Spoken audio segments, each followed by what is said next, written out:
नमस्कार, मैं हूं संजय शर्मा। आप देख रहे हैं 4 पीएम न्यूज नेटवर्क। प्रधानमंत्री संसद में बोले और हर बार की तरह सारी देश की गलती चाचा नेहरू पे डाल दी, कांग्रेस पे डाल दी। मैंने अभय द्विवेदी के संग रोज शो करता हूं। मैंने उनसे पूछा, नेहरू जी चले गए, राजीव गांधी चले गए, इंदिरा गांधी चले गए, अब मोदी जी कब तक ये कांग्रेस कांग्रेस कांग्रेस चिल्लाते रहेंगे? एक बार भी नहीं बताया कि जिन ट्रंप के लिए वहां जाके प्रचार कर रहे थे, अब की बार ट्रंप सरकार, उन्हीं ट्रंप बाबू ने हमारे भारतीयों को पैरों में बेड़ी और हाथों में हथकड़ी डाल के वापस क्यों भेजा। एक भी बार नहीं बताया कि सबसे ज्यादा जो लोग वापस किए गए उसमें गुजरात के लोग थे। खेल क्या हो रहा है देश में? मैंने अभय जी से पूछा कि भारत की इतनी बेइज्जती क्या इससे पहले कभी हुई? बहुत रोचक बातचीत है। हमने जानने की कोशिश करी कि दिल्ली में सरकार किसकी बनने जा रही है, बिहार में नीतीश बाबू क्या करेंगे और योगी जी लाशों की संख्या क्यों छुपा रहे हैं। बेहतर बातचीत है, आपको मजा आएगा। पहले चैनल को सब्सक्राइब कर लीजिए, ज्वाइन कर लीजिए। कि चलते हैं अभय द्विवेदी के पास। 4 पीएम न्यूज नेटवर्क में स्वागत है अभय द्विवेदी आपका। प्रधानमंत्री जी ने बड़ा ओजस्वी भाषण दिया है, बताया कि कांग्रेस ने कितनी गलतियां करी, नेहरू जी ने कितनी गलतियां करी, देश का विकास तो सिर्फ उन्होंने किया है। और बड़ा जोश से बोले कि कांग्रेस ने एक राज में 8-8 दिन में चीनी के लाइसेंस मिलता था, गाड़ियों के लिए 8-10 साल लग जाते थे गाड़ी खरीदने के लिए, और हमने क्रांति कर दी। हम आए तो हमने सब कुछ बढ़िया कर दिया। सारी गलती नेहरू की और गांधी परिवार की थी। प्रधानमंत्री जी ने आज क्या क्या किया उल्लेखनीय, ये बताने में थोड़ी सी कंजूसी कर गए। ये नहीं बताया कि अमेरिका से जो लोग वापस आ रहे हैं उनके जो फोटो वायरल हो रहे हैं, उनके पैरों में बेड़ियां हैं, हाथों में हथकड़ियां हैं। तो आखिर वो जो कहने गए थे अब की बार ट्रंप सरकार, उस ट्रंप सरकार ने ये नतीजा दिया कि पैरों में बेड़ी और हाथों में हथकड़ी। ये सब बातें उन्होंने नहीं बताई।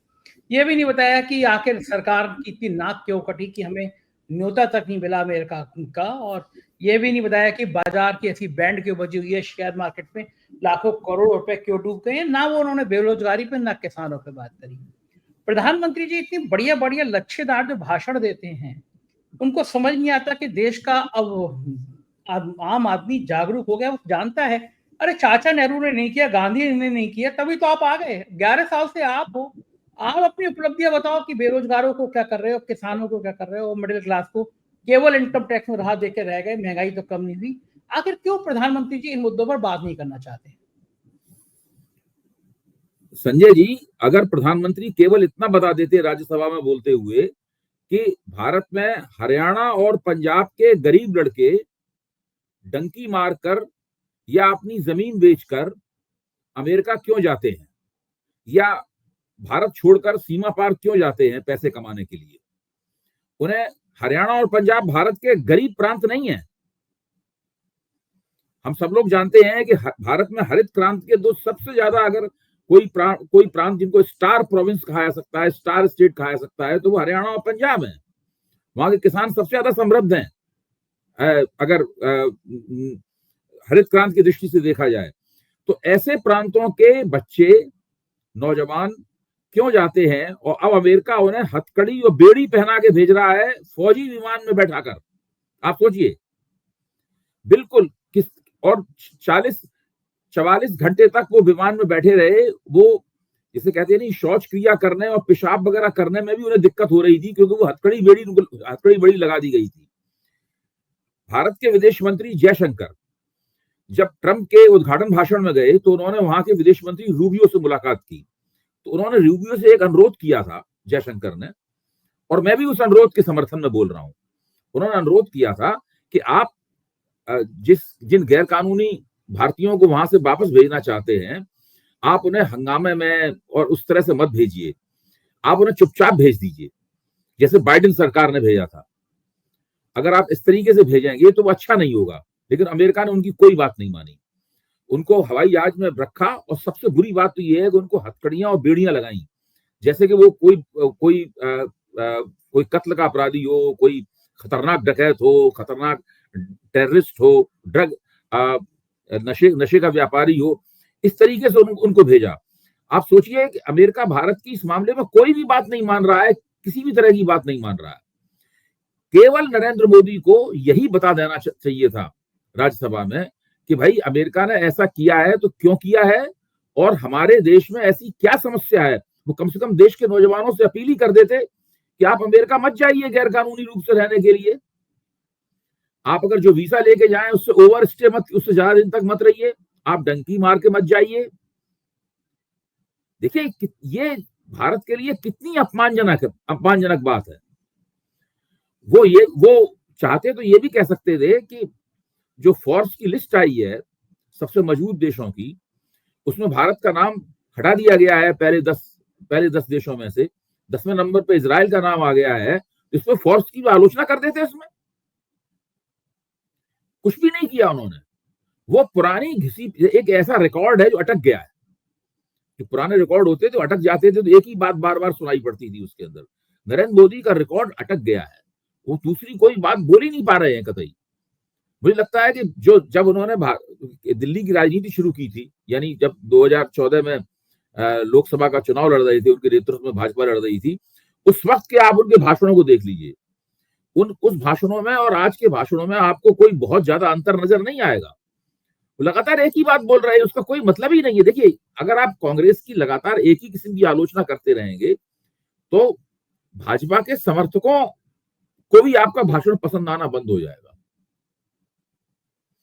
बिल्कुल ठीक बात। कांग्रेस समर्थकों की या विपक्षी समर्थकों की बात तो छोड़ ही दीजिए, जो भाजपा के समर्थक हैं वो भी आपके भाषणों को सुनना बंद कर देंगे। और यही उनकी स्थिति भी हो गई है नरेंद्र मोदी की। अब तो सुना ये जाता है कि जब वो टीवी चैनल पे आते हैं तो लोग चैनल बदल देते हैं। मन की बात वो मन में ही रख जाती है, उनकी लोग पसंद नहीं करते। लेकिन मैं समझ नहीं पा रहा कि प्रधानमंत्री जी को ये एहसास है या नहीं है। आपने कभी अभय दुबे जी देखा है कि आप तो इतने सालों से पत्रकारिता कर रहे हैं, इतने शिखर पे रहे हैं आप, इतनी बुरी तरह से इतने बेइज्जत करके कि भारतीयों को कहीं विदेश से भेजा गया हो? भारत कभी नहीं। बहुत मुझे जब मैंने अखबार में पढ़ा उनको हथकड़ियां बेड़ियां लगी हुई थी, तो मैं आपको बताऊं मेरा खून खोल गया गुस्से से। आमतौर पर राजनीतिक समीक्षा करते करते आलोचना प्रत्यालोचना की प्रक्रिया में से गुजरते हुए आप थिक स्किन हो जाती है, आपकी चमड़ी मोटी हो जाती है, आपकी वो ज्यादा बातों का असर नहीं होता। लेकिन हमारे बच्चे भारत में रोजगार न होने की वजह से, गरीबी के कारण अमेरिका गए। अमेरिका वालों ने उनको पकड़ लिया क्योंकि उनके पास पूरे कागजात नहीं थे। उसके बाद उन्होंने जिस तरीके से भेजा है उनको, इससे ज्यादा अपमानजनक बात कोई नहीं हो सकती। ये जो बच्चे आए हैं, ये लड़के जो नौजवान आए हैं, इससे ज्यादा अपमानजनक कुछ नहीं हो सकता। सही बात जो है। हुआ है, इसमें से कई लोग ऐसे हैं जिनके पास 2.5 एकड़ जमीन थी बाप के पास, उसमें से 2 एकड़ जमीन बेच दी उन्होंने ताकि अमेरिका जाने के लिए पैसे की जुगाड़ हो सके। अब वो माथा पकड़ के बैठे हुए हैं, उनकी पूरी जिंदगी इसमें बर्बाद हो गई। दूसरे, एक और बात मेरे दिमाग में आई, मैं आपको साझा करना चाहता हूं। नरेंद्र मोदी की आर्थिक नीति क्या है? क्या ये उसी आर्थिक नीति का पालन नहीं कर रहे हैं जिसको नरसिंह राव के जमाने में चिदम्बरम, मनमोहन सिंह और मोंटेक सिंह आहलूवालिया ने मिलकर बनाया था, जिसको जहां से भारत में ग्लोबलाइजेशन की यानी भूमंडलीकरण की शुरुआत हुई और बाजारवाद की शुरुआत हुई, कारपोरेट पूंजी के प्रभुत्व की शुरुआत हुई। उसी नीति का तो पालन कर रहे हैं यहाँ पर। भारतीय जनता पार्टी ने उस नीति में कुछ भी नहीं जोड़ा है। जो अर्थनीति पीवी नरसिंह राव के नेतृत्व में बनी थी, उसी अर्थनीति का नरेंद्र मोदी पालन कर रहे हैं। ये कांग्रेस सरकार की बनाई हुई अर्थनीति है और आप कांग्रेस को गाली दे रहे हैं, तथ्यों से मुंह मोड़ रहे हैं। इनकी बात पर मुझे तो नहीं लगता कि नरेंद्र मोदी की बात अब कोई सुनता है इस देश में। अच्छा अभय जी, सबसे ज्यादा ताज्जुब की बात है, सोशल मीडिया पे खबरें भी आ रही हैं लगातार, लोग कह रहे हैं कि जो वापस किए गए हैं हथकड़ी बेड़ी लगा के, उसमें सबसे ज्यादा लोग गुजरात के हैं। वो गुजरात जो तरक्की का मॉडल था, जो विकास का मॉडल था, वहां के लोग अगर इतनी तरक्की है, इतना विकास है, तो भाग भाग के डंकी करके अमेरिका क्यों जा रहे हैं? मैं संजय जी, गुजरात भी भारत का समृद्ध प्रांत माना जाता है। गुजरात समृद्ध प्रांत है, पंजाब समृद्ध प्रांत है, हरियाणा समृद्ध प्रांत है। इसके बच्चे अमेरिका क्यों जाते हैं गैर कानूनी रूप से? इस बात का जवाब कौन देगा? आज मौका था, सदन में बोल रहे थे नरेंद्र मोदी, उन्हें देना चाहिए था इस बात का जवाब। ताजी घटना है, इसके ऊपर बोलना चाहिए था। पुराना घिसा पड़ा रिकॉर्ड चलाने से क्या होगा? और क्या कारण बता देते कि देखिए, इस क्यों देश जाते हैं? में लगातार गरीबी बढ़ती जा रही है। गरीबी और अमीरी के बीच की खाई बढ़ती जा रही है। लोगों के पास रोजगार नहीं है। हथकंडा ये है कि 80% लोगों को लाभार्थी बना दो और 20% लोगों के लिए, 15 से 20% लोगों के लिए पूरी अर्थव्यवस्था चलाओ। ये काम कर रहे हैं नरेंद्र मोदी। उसी का फलितार्थ है जो आज हमें दिखाई पड़ रहा है कि अमेरिका के फौजी विमान से हथकड़ी बेड़ी लगे हुए भारत के नौजवान उतर रहे हैं। बिल्कुल, बिल्कुल ठीक, बिल्कुल सही कह रहे हैं, ये स्थिति है। चलिए अब जरा दिल्ली पे लौटते हैं। दिल्ली के एग्जिट पोल को लेके बड़ी चर्चा है। कुछ लोग कह रहे हैं कि एग्जिट पोल सही है, भारतीय जनता पार्टी की प्रचंड बहुमत से सरकार आ रही है।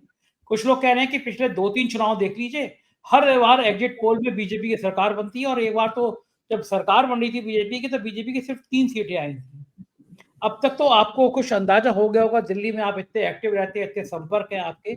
दिल्ली का नतीजा क्या कह रहा है? क्या भाजपा आ रही है या फिर केजरीवाल की फिर सत्ता भाई बनी हम है? लोग, मैं एग्जिट पोल की तरफ तो जाता नहीं। ये सारे एग्जिट पोल करने वाली एजेंसियां जो हैं, इनको कहता हूं अज्ञात कुलशील सर्वे एजेंसियां हैं। इनकी कोई प्रतिष्ठा नहीं है। मैं किसी को नहीं जानता हूं। मैं किसी व्यक्ति से बातचीत हुई आज तक, मैं इनसे मिला हुआ।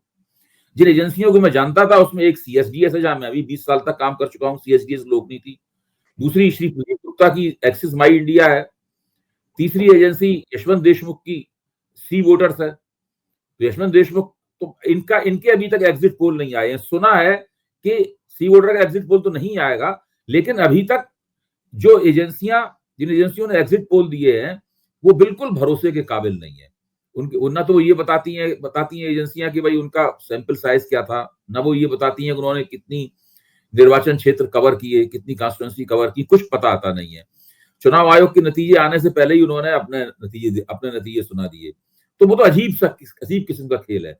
चूंकि प्रतिष्ठित एजेंसियां इस वक्त, उनके एग्जिट पोल चूंकि फ्लॉप हो गए लोकसभा के और हरियाणा के, महाराष्ट्र के, तो वो थोड़ी सी पीछे हट गई हैं। उससे जो शून्य बना है उसमें ये नई एजेंसियां कूद पड़ी हैं, ये सोच के जिसका लग गया, टिप्पस लग गई इसकी, वो बाद में अपनी पीठ थपथपा लेगी।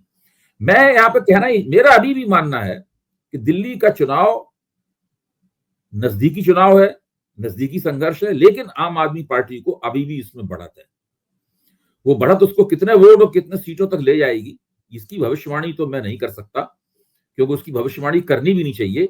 वो दरअसल मैं कहता हूं कि वो तो मतदाताओं को विशेषाधिकार है, और मतदाताओं का विशेषाधिकार 8 तारीख को नतीजे के तौर पर हमारे सामने आएगा।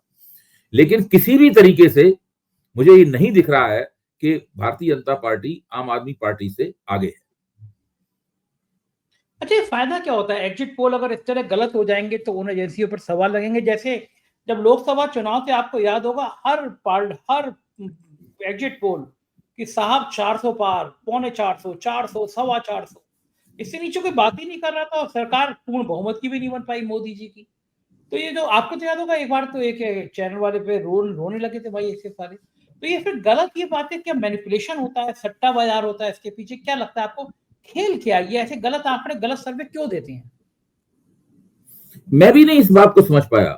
देखिए, ओपिनियन पोल में अगर कुछ मैनिपुलेशन किया जाए, किसी का पक्ष लिया जाए, किसी का पक्ष किसी के खिलाफ ओपिनियन पोल दिखाया जाए, तो बात समझ में आती है। क्योंकि ओपिनियन पोल के वक्त आप हवा बनाने में आपको ओपिनियन पोल एक भूमिका अदा कर सकता है। लेकिन एग्जिट पोल में तो आपके आंकड़े 2-3 दिन बाद आपकी उसकी पोल खुल जाएगी। सही बात एग्जिट है। पोल में तो ये नहीं दिखाना चाहिए। और जिन लोगों ने ये किया उनको उसका बड़ा नुकसान उठाना पड़ा। देखिए, इन लोगों की दुकान बंद हो गई है। हाँ, साख खराब हो गई ना। हाँ, बहुत बहुत साख खराब हुई है। यहाँ तक कि जैसे कि एक्सिस माई इंडिया है, वो तो किसी चैनल पे आते नहीं है, वो तो केवल सोशल मीडिया पे अपना पोल जारी करते हैं। यशवंत देशमुख को भी बड़ा संकोच होता है सीटें बताने में। वो कहते भी हैं कि भाई हम सीटें बताने में अब हमें काफी संकोच हो गया, इस सर्कस के हम खिलाड़ी थे, उन्हीं के शब्द हैं, अब हम नहीं सर्कस में भाग लेना चाहते। तो ये इस तरीके से मामला चल रहा है। हाँ, तो ठीक बात है। देश ने तमाम इस तरह के एग्जिट पोल देखे हैं जो बाद में गलत साबित हुए, फर्जी साबित हुए, तो आदमी को दुख तो लगता है। लेकिन हाँ, सनसनी फैलती है ऐसी चीजों से कि आदमी को बड़ा, राजनीति मेरे ख्याल से अभी भी देश में इतनी ज्यादा लोगों के खून में शामिल है ना, कि हमको लगता है कि हर चीज की बात राजनीति है, राजनीति केंद्र में है। ये जो अमेरिका वाली खबरें हैं ये भी लोगों को विचलित कर रही हैं। मिडिल क्लास में जहां आप रहते हैं या जहां मैं रहता हूं, आपको लगता है कि मिडिल क्लास में जो सोसाइटीज हैं, क्योंकि वो अधिकतर लोग मिडिल क्लास के लोग ही रहते हैं उसमें, उन सोसाइटी में रहने वालों का जो माइंड स्टेक है, मानसिक स्थिति है, वो अब 2014 में थी क्या, अभी भी अभय जी बची हुई है कि हमारे साहब जो है वो भगवान विष्णु का अवतार हैं और अब सब कुछ बदल देंगे, क्या उन मानसिक स्थिति में कुछ चेंज आया है?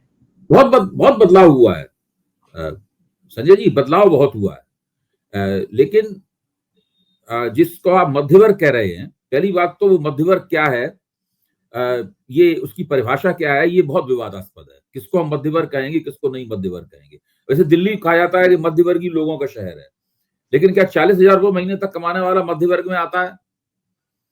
12 लाख रुपए महीने कमाने वाला, जिसको इनकम टैक्स में रियायत दी गई है, वो निश्चित रूप से मध्य वर्ग में आता है, इसमें कोई शक की बात नहीं।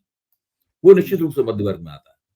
लेकिन इसके नीचे ऐसे ही आप जाते हैं, आप 50,000, 40,000, 30,000, 20,000 रुपए कमाने वाला व्यक्ति क्या मध्य वर्ग में आता है? मैं नहीं मानता हूं मध्य वर्ग में आता है। वो दिल्ली का गरीब आदमी है। और जैसा कि इंडियन एक्सप्रेस में छपा था, अगर मान लो आमदनी को एक सीढ़ी माना जाए, तो जैसे जैसे आप उस सीढ़ी को चढ़ेंगे, जैसे जैसे ऊपर के हिस्से में बढ़ेंगे, वैसे वैसे वहां भारतीय जनता पार्टी के समर्थक आपको मिलने शुरू हो जाते हैं। जब तक आप सीढ़ी में मध्य से थोड़ा ऊपर से भी नीचे जाते हैं, वैसे वैसे भारतीय जनता पार्टी के समर्थक घटने शुरू हो जाते हैं। मैं दिल्ली के चुनाव के संदर्भ में ये बात कह रहा हूं। और मैं ये मानता हूं कि जो पिरामिड है आमदनी का, जो पिरामिड का आधार है, मतलब वो आधार आम आदमी पार्टी के समर्थन का आधार है। इसलिए मैं कह रहा हूं कि आम आदमी पार्टी को बढ़त है। नरेंद्र मोदी जब प्रधानमंत्री पद के उम्मीदवार के तौर पर संघर्ष कर रहे थे, पहला चुनाव लड़ा, फिर दूसरा उन्होंने चुनाव लड़ा, उस वक्त मध्य वर्ग में उनके प्रति एक तरह की दीवानगी देखी जाती थी। आज वो दीवानगी नहीं है। राहुल गांधी के ग्राफ में जो बढ़ोतरी हुई है, कांग्रेस के ग्राफ में जो बढ़ोतरी हुई है, वही इस बात का अपने आप में प्रमाण है कि अब नरेंद्र मोदी के प्रति वो दीवानगी नहीं रही। आपको पढ़े लिखे खुशहाल मध्य वर्ग में, सीढ़ी में ऊपर के हिस्से वाले मध्य वर्ग में भी ऐसे बहुत से लोग मिल जाएंगे जो पहले नहीं मिलते थे, जो आज कांग्रेस और राहुल गांधी के समर्थक। तो कहते हैं कि इन लोगों को एक मौका देके देखा जाए। ये तो लोकसभा का संदर्भ है, और विधानसभा के संदर्भ में हम लोग चर्चा कर ही चुके हैं। दिल्ली में आम आदमी पार्टी निम्न मध्यम वर्ग, निम्न वर्ग और उनसे भी ज्यादा गरीब लोगों की नुमाइंदगी कर रही है। सीधे सीधे दिल्ली में ये मुकाबला जो है वो खुशहाल अमीरों और गरीबों के बीच का मुकाबला है। भारतीय जनता पार्टी को ज्यादातर वोट जो है उनके प्राप्त होंगे और इनको ज्यादातर वोट इनके प्राप्त होंगे। देखो ठीक बात है। और अभय जी मैं ये समझना चाहूंगा आपसे, क्योंकि दिल्ली के तुरंत बाद अब अगला चुनाव बिहार का है, और बिहार में जो चीज के रंग ढंग है वो बड़े अलग किस्म के हैं। कुछ भूलने भी लगे हैं, कुछ राजनीति की बातें भी करने लगे हैं, बेटे की एंटी की बात भी हो रही है। तो क्या जो जो नतीजे आएंगे इसका इंडिया गठबंधन पे भी असर पड़ेगा? मान लीजिए कांग्रेस को कोई सीट नहीं मिली, कांग्रेस को नुकसान हुआ, तो बिहार में क्या तेजस्वी कांग्रेस को कम सीटें देंगे या उतना ही सम्मान देंगे? इंडिया गठबंधन में केजरीवाल रहेंगे नहीं रहेंगे? जो केजरीवाल को सपोर्ट कर रहे थे वो लोग रहेंगे नहीं रहेंगे? क्या लगता है दिल्ली के नतीजे अब इंडिया गठबंधन पर भी असर डाल सकते हैं? मुझे नहीं लगता कि दिल्ली के नतीजे इंडिया गठबंधन पर असर डालेंगे। अरविंद केजरीवाल चुनाव जीते हैं हारे, वो इंडिया गठबंधन में रहेंगे। तमाम जो इंडिया गठबंधन की क्षेत्रीय पार्टियां हैं वो अरविंद केजरीवाल के पक्ष में यहाँ पर खड़ी हुई हैं। जहां तक बिहार का सवाल है, बिहार की राजनीतिक स्थिति और दिल्ली की राजनीतिक स्थिति में जमीन आसमान का फर्क है। कांग्रेस की बिहार में एक अलग तरह की स्थिति है। कांग्रेस बिहार में जो महागठबंधन है उसके अंदर कांग्रेस ने कई बार छोटी ताकत होने के बावजूद भी एक महत्वपूर्ण भूमिका का निर्वाह किया है महागठबंधन में। और लालू यादव के सोनिया गांधी से बहुत अच्छे ताल्लुकात हैं। मुझे लगता यह है कि कांग्रेस बिहार के महागठबंधन में रहेगी और एनडीए के पार्टनरों के बीच में जो समस्याएं हैं, और जनता दल यूनाइटेड इस वक्त उत्तराधिकार की समस्या से जूझ रहा है। नीतीश कुमार ने अपने बेटे को उत्तराधिकार के लिए तैयार करना शुरू कर दिया है। हालांकि उनका बेटा शुरू में तो कहता था एक जमाने में कि उनको राजनीति में दिलचस्पी नहीं है और कभी राजनीति में आने की उसने कोशिश भी नहीं की। ये भी एक सही बात है। नीतीश कुमार ने भी कभी राजनीति में लाने की कोशिश नहीं की, लेकिन अब उसको झाड़ पहुंचकर तैयार करके कुछ सिखा पढ़ा के राजनीति में लाने की जो कोशिश हो रही है, तो उससे लगता है कि जनता दल यूनाइटेड में नीतीश कुमार के उत्तराधिकारी की खोज शुरू हो चुकी है। ये स्थिति जो है वो जनता दल यूनाइटेड की स्थिति को थोड़ा सा, जिसे कहते हैं, अनिश्चित बना देती है, और महागठबंधन निश्चित रूप से इस अनिश्चितता का फायदा उठाएगा। और कांग्रेस महागठबंधन की वहां बहुत महत्वपूर्ण घटक है वहां पर। और मुझे लगता है कि कांग्रेस की भूमिका बिहार के चुनाव में दिल्ली से ज्यादा सकारात्मक होगी। अच्छा, आप नीतीश का क्या लगता है कि नीतीश आखिर तक बीजेपी के साथ ही चुनाव लड़ेंगे या नीतीश और तेजस्वी फिर एक हो सकते हैं? बार-बार नीतीश को लेके बयान आता है कि आज की तारीख में तो यही लग रहा है कि नीतीश कुमार अभी भारतीय जनता पार्टी के साथ रहेंगे, और भारतीय जनता पार्टी भी उनको अपना साथ रखना पसंद करेगी। अभी तक भाजपा की तरफ से जो संकेत भी आए हैं, अगर कुछ संकेत गड़बड़ हुआ तो संकेतों में फौरन संशोधन किया गया है। अभी भाजपा इतना विश्वास अर्जित नहीं कर पाई है कि वो अकेले चुनाव लड़ सके, और मुझे नहीं लगता कि ऐसी कोई स्थिति बनेगी कि नीतीश कुमार फिर महागठबंधन में जाएं और लालू और नीतीश की जोड़ी फिर से मंच पर आए। उसके बाद क्योंकि एक तो तेजस्वी को राष्ट्रीय जनता दल ने मुख्यमंत्री पद का चेहरा भी घोषित कर दिया है, यही मान के अगर उन लोगों को जरा भी संभावना होती कि नीतीश आ सकते हैं तो कभी भी वो तेजस्वी यादव को मुख्यमंत्री पद का चेहरा घोषित नहीं करते। अभी हाल ही में जो उनकी कॉन्फ्रेंस हुई थी उसमें तेजस्वी यादव को मुख्यमंत्री पद का चेहरा घोषित कर दिया ना उन्होंने। तो इसका मतलब उन्हें यकीन है कि ये इधर आने वाले हैं नहीं, अब उनको खुद ही अपनी दम पे लड़ना पड़ेगा महागठबंधन। अच्छा, लगता क्या है कि जो वोट बैंक है नीतीश का, जो पिछड़े नीतीश के संग जुड़े हैं, क्या वो उतने इंटैक्ट रह पाएंगे नीतीश के इस वाले कार्यकाल में? कुछ चीजें ऐसी हैं जो लोगों को नाराज कर रही हैं? भाई, नीतीश कुमार के पास जो 16-17% वोट है वो कुर्मियों का है और अति पिछड़ों का वोट है। इन्हीं दो का वोट है नीतीश कुमार के पास। और बाकी जो दलितों का वोट है, महादलितों का वोट है। अब दलित और महादलित में तो बिहार में अंतर रह नहीं गया। वो कैटेगरी जरूर अलग बनाई थी, लेकिन अब सभी महादलित हो गए हैं बिहार में। पासवानों को भी महादलित घोषित कर दिया गया है, तो वो महादलित की कैटेगरी उस तरह प्रभावी नहीं रह गई। तो वो चिराग पासवान के पास वोट है, और नीतीश और चिराग पासवान दोनों एक ही गठजोड़ में है। ये स्थिति है वहां पर। तो सबसे बड़ी चुनौती इस मामले में बिहार के संदर्भ में मुझे लगता है कि तेजस्वी यादव के पाले में है। तेजस्वी यादव अगर अति पिछड़े समाज का एक छोटा हिस्सा भी अपनी तरफ जीत पाते हैं, अगर 20% वोट भी अति पिछड़े समाज की अपनी ओर खींच सकते हैं, तो वो ये बिहार का चुनाव जीत सकते हैं। और जिस दिन उन्होंने अति पिछड़ों का एक हिस्सा अपनी ओर खींच लिया, उस दिन नीतीश कुमार की प्रासंगिकता भी बहुत कम रह जाएगी। हाँ, बिल्कुल ठीक कह रहे हैं। चलते चलते हम थोड़ी सी बात उत्तर प्रदेश की कर लेते हैं। महाकुंभ चल रहा है। क्या लग रहा है कि योगी आदित्यनाथ का जो कद बढ़ रहा था बहुत तेजी से, लोग उनको प्रधानमंत्री पद का उम्मीदवार मान रहे थे, और ये मान रहे थे कि अगर योगी आदित्यनाथ ये कुंभ बहुत अच्छी तरह से निपटा लेते हैं, तो ये माना जाएगा कि वो एक बेहतर एडमिनिस्ट्रेशन भी दे सकते हैं। लेकिन कुंभ के भगदड़ के बाद आपको क्या लगता है कि योगी आदित्यनाथ की राह में कुछ बाधाएं आई हैं, एक डेंट पड़ा है? और जिस तरह योगी जी ने जिस तरीके से उस कुंभ का पूरा वितान ताना था, इतने विशाल कुंभ की परिकल्पना की थी, उसी से लग रहा था कि ये इसमें कभी भी गड़बड़ हो सकती है। वो जैसे योगी जी ने कहा है ना, योगी जी ने आलोचना करते हुए कहा था, ये लोग तो दुर्घटना की प्रतीक्षा कर ही रहे थे, चाहते थे कि दुर्घटना हो जाए। ये हमारी चाहने से और हमारी प्रतीक्षा करने से दुर्घटना नहीं होती है। जितना बड़ा उन्होंने कार्यक्रम किया था और जिस तरीके से उसमें वीआईपी प्रोटोकॉल उन्होंने लगवाया योगी जी ने, उसी से लग रहा था कि इसमें कुछ ना कुछ गड़बड़ जरूर होगी। वहां से रोज, संजय जी आपको ध्यान होगा, खबरें आती थी कि लोग 10-10 किलोमीटर, 12-12 किलोमीटर चल रहे हैं, 20-20 किलोमीटर। क्योंकि वीआईपी प्रोटोकॉल की वजह से उनके रास्ते बदल दिए जाते हैं, रास्ते रोक दिए जाते थे, तो लोगों को बहुत दिक्कत थी। ये जो पूरी स्थिति है कुंभ की, ऐसी स्थिति में अब लोग जाते हैं, टेंट लेते हैं, 10,000 रुपए रोज पर, 20,000 रुपए रोज पर, कहीं कहीं तो 2 लाख रुपए रोज पर भी टेंट है। तो ऐसे ही एक तो इस तरह के श्रद्धालु हैं जो बिल्कुल पिकनिक के तौर पे उस कुंभ को अपना रहे हैं। वो तो अब ऐसे टेंट में आप रहेंगे तो आप पिकनिक ही कर रहे हैं वहां पे। और दूसरी तरफ सामान्य व्यक्ति है जो अपनी अटैची कंधे पर रखे हुए है, अपनी बूढ़ी माँ को साथ लिए जा रहा है, और फिर वो भगदड़ का शिकार हो रहा है, अव्यवस्था का शिकार हो रहा है। भगदड़ एक नहीं, एक से ज्यादा भगदड़ें हुई हैं। अब तो सारी बातें निकल के सामने आ गई है ना। एक जगह आग नहीं लगी, एक से ज्यादा जगह आग लगी है। और सबसे बड़ी दुर्भाग्य, लाशों की संख्या ये जिम्मेदारी मुख्यमंत्री आदित्यनाथ की जिम्मेदारी है।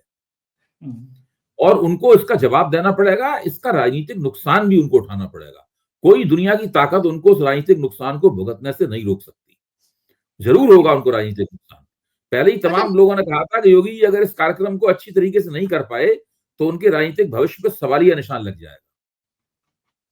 देखिए, आला कमान के भाजपा आला कमान ने उनका बचाव नहीं किया है। भाजपा आला कमान की तरफ से किसी बड़े नेता ने आगे बढ़कर, जिस तरह योगी आदित्यनाथ ने अपना बचाव किया है, उस तरह की भाषा में किसी बीजेपी की सेंट्रल आला कमान के किसी व्यक्ति ने योगी आदित्यनाथ का बचाव नहीं किया है। जाहिर है कि आने वाला समय राजनीति के लिए उनके लिए बहुत मुश्किल होने वाला है। बहुत बहुत शुक्रिया अभय जी, आपने हमें समय दिया। Thank you. ये थे अभय दुबे जी और मुझको यकीन है बातचीत आपको पसंद आई होगी। मुझे आपकी राय का इंतजार है। कुंभ में के लिए हम लोगों ने एक हेल्पलाइन नंबर दिया है। यदि किसी को कोई श्रद्धालु किसी खो गए हैं तो हमें बताइए, हम आपकी बात सरकार तक पहुंचाएंगे। शुक्रिया, थैंक यू।